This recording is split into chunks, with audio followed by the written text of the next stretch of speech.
Hi, this is part 4 of this ArcNLET training video series. And in this part, we're going to talk about how to run ArcNLET for the Lakeshore example. So you should be able to download the files of the Lakeshore example from the software website. And then I will show you how to run it step by step, and then later on I will explain in the part 5. I'm going to explain the conceptual model and the mathematical model behind this ArcNLET, and that part will be more technical than this part. And actually we have in the folder you have seen, you downloaded, we prepare all the input files needed for running ArcNLET, and you can use them directly, and we're going to use this in this training video.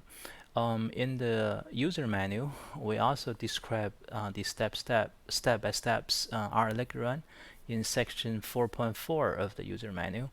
And in the user manual, the section 4.3, we explain how to prepare the ArcNLET input files, and the data file needed for the preparation are also in the download folder. Let's now go to the download folder. This is the Lakeshore example. I downloaded to a folder. It doesn't matter where you want to save it.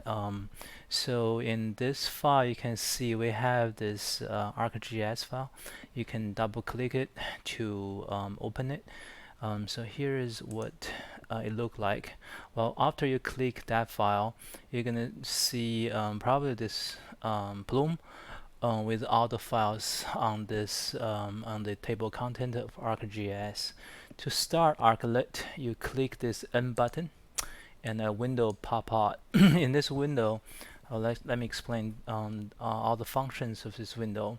So here in this file menu, there is a option for clear temp folder. So this temp folder is a system folder, so it's in your Windows operating system. You don't need to worry about it. It just automatically there when you have your Windows operating system installed. But what we suggest is that you want to clear this temp folder before you run the simulation. So we use this temp folder to store a number of intermediate files just for model simulation. So you don't need to know what those files are. But before you start a new simulation, we would suggest you clear it so that there will be no conflict of files.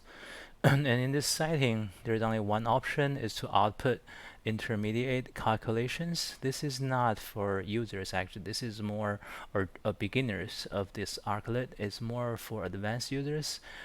For model calibration, you do not need to select this button.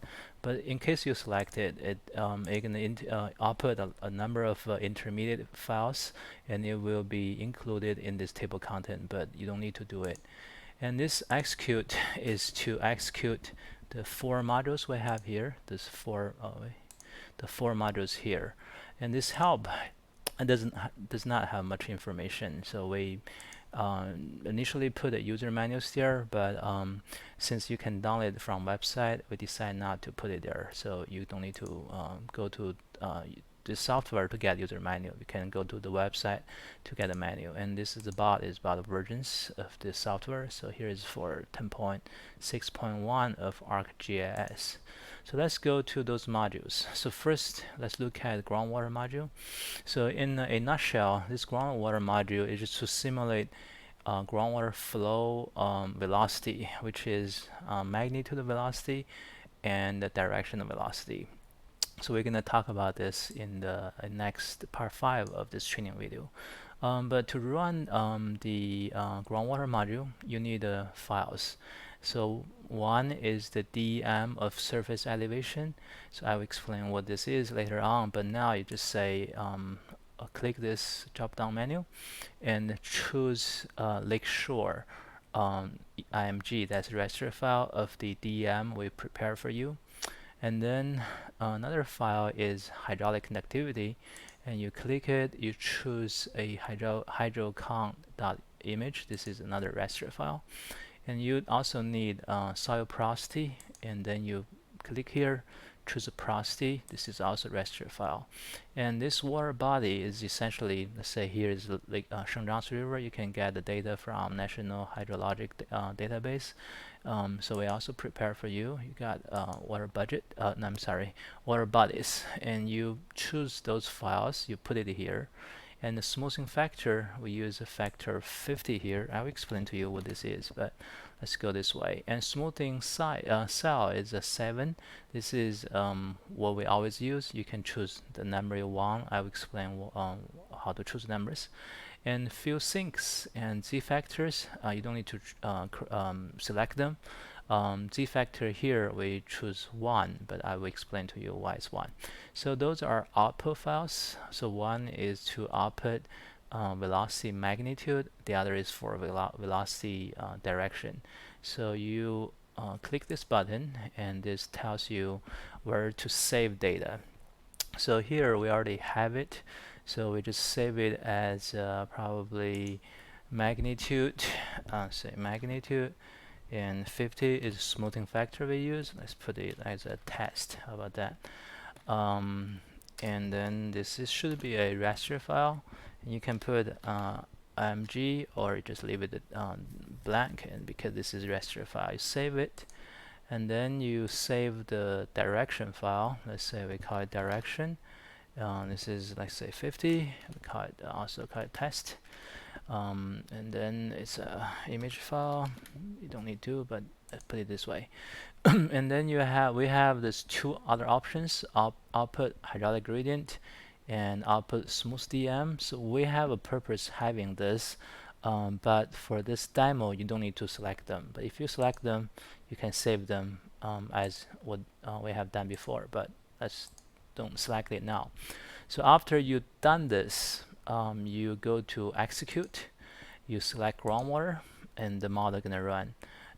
So this model run gonna generate groundwater flow magnitude and groundwater flow direction. So you just go through all the calculations.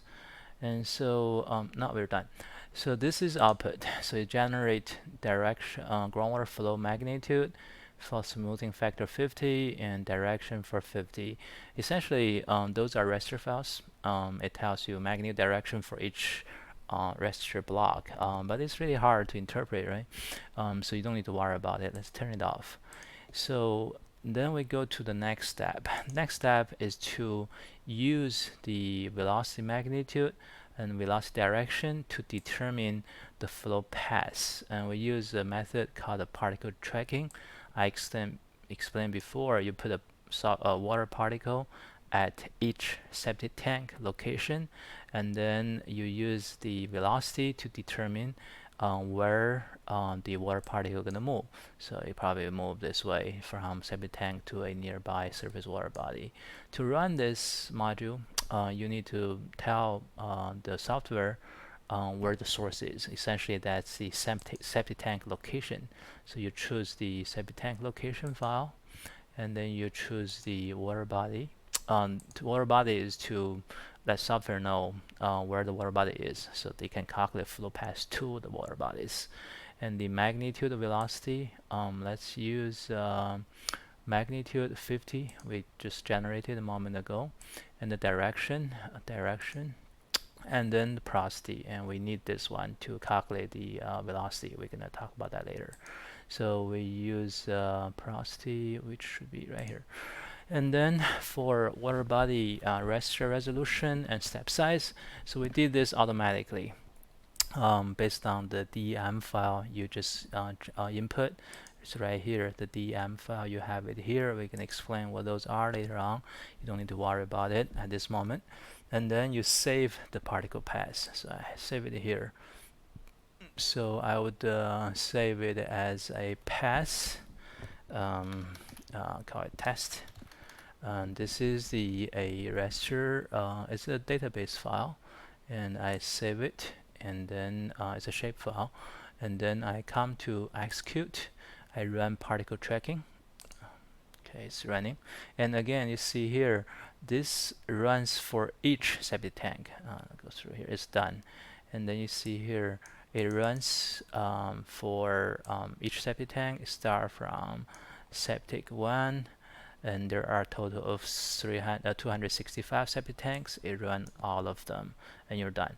And you can see here we have this line generated. Let me turn off this plume file.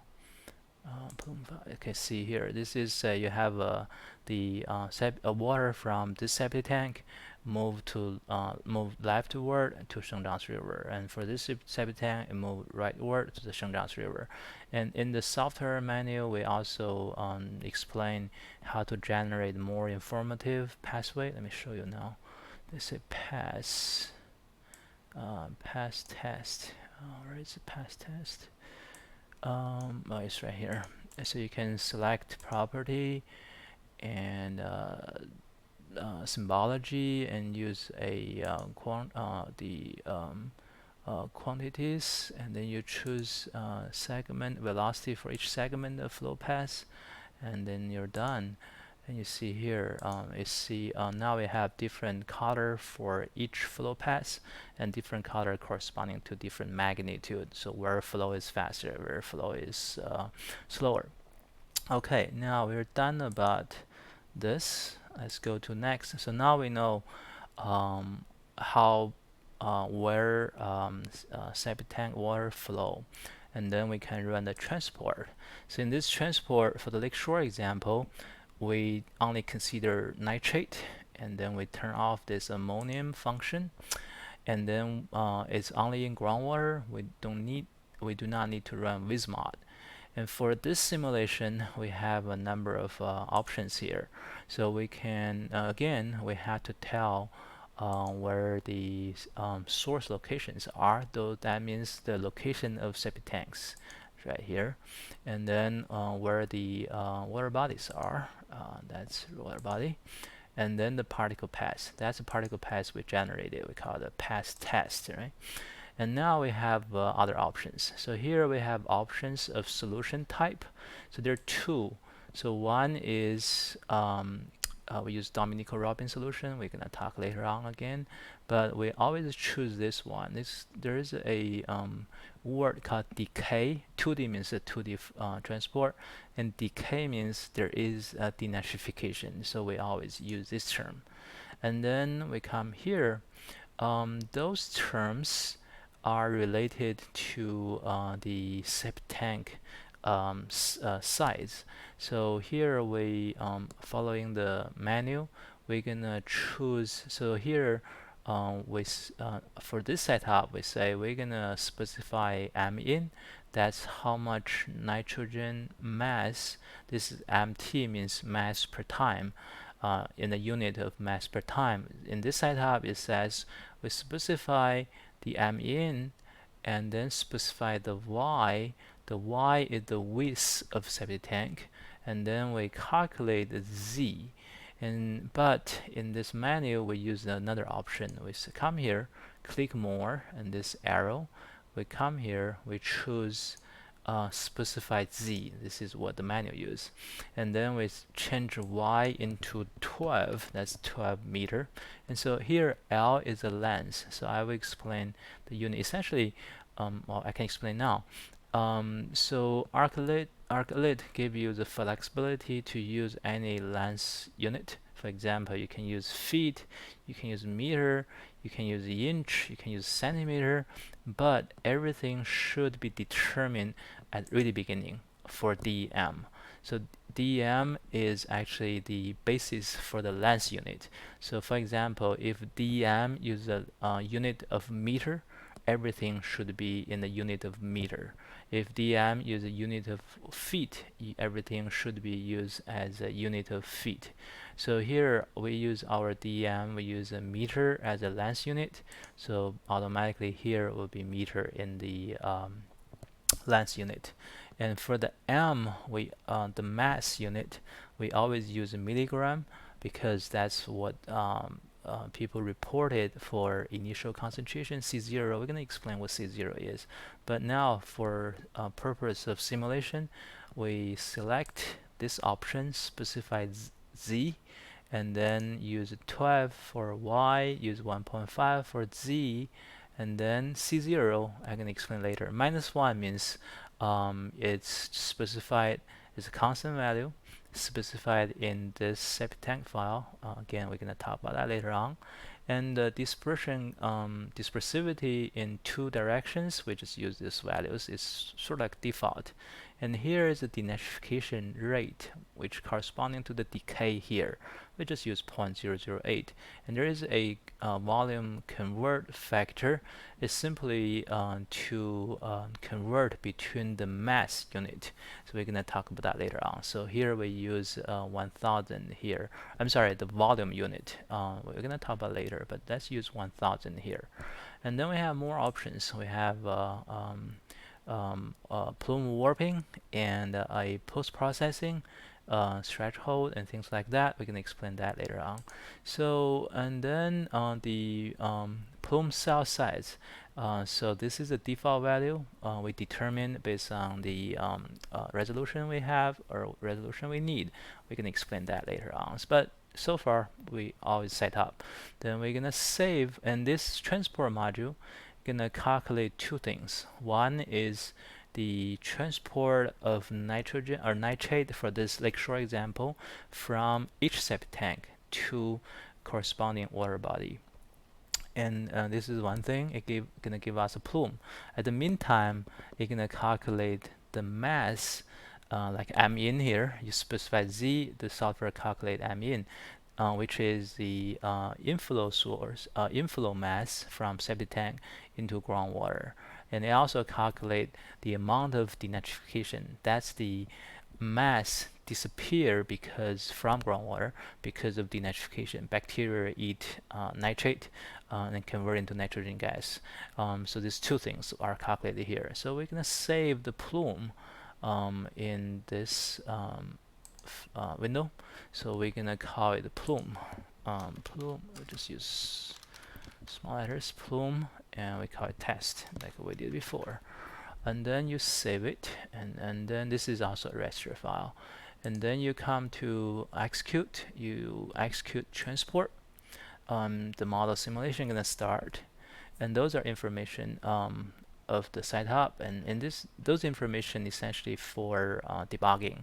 So you want for example, you run it, you got some trouble, you want to contact me, and I would appreciate you send me those log file.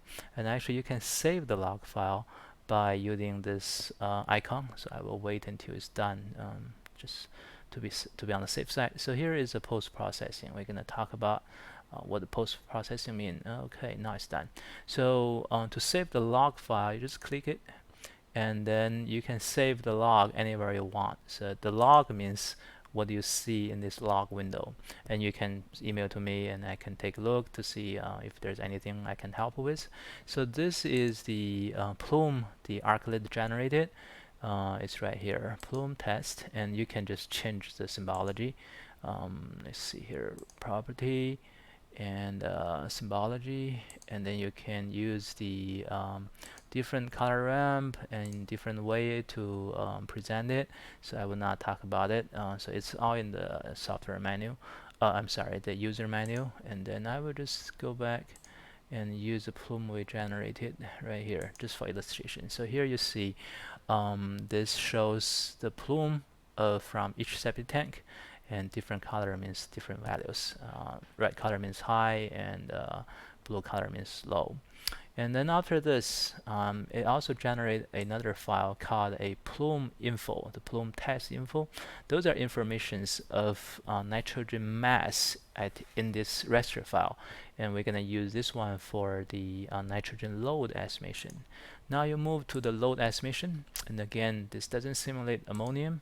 We turn it off, and then here you choose this plume test info. So we have two info files. One is plume info, that's what we generated in this download zip file, and the plume test info is just what I generated a moment ago. So I use this one, and then this is pretty simple. It's pretty much it, and there is a risk factor.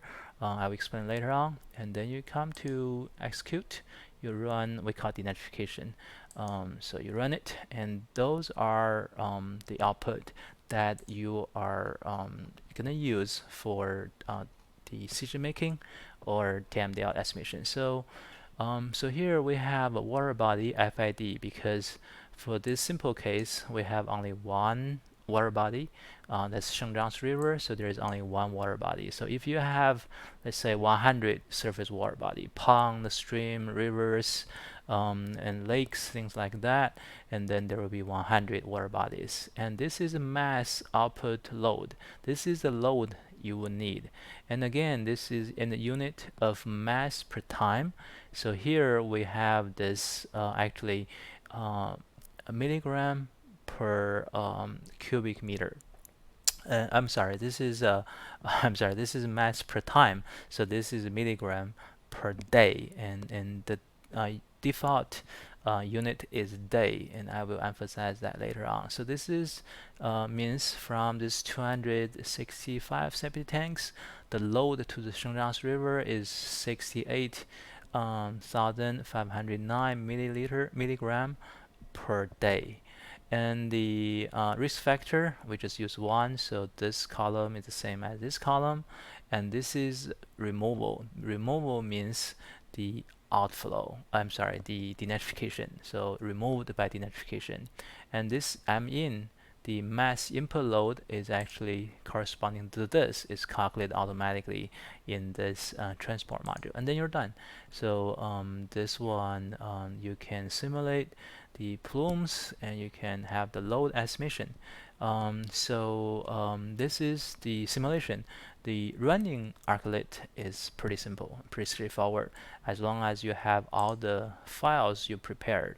And as I mentioned before, in this user manual, in section 4.3, we explain which input files you need to prepare and how to prepare them. But of course, those are for this Lakeshore example. And for a more complicated example, you have to be a good user of ArcGIS to prepare input files in ArcGIS format.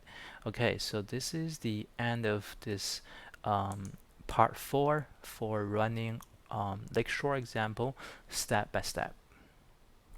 In part 5 is pretty long actually. We're gonna explain the conceptual model, mathematical model, and the computational model behind ArcNLET.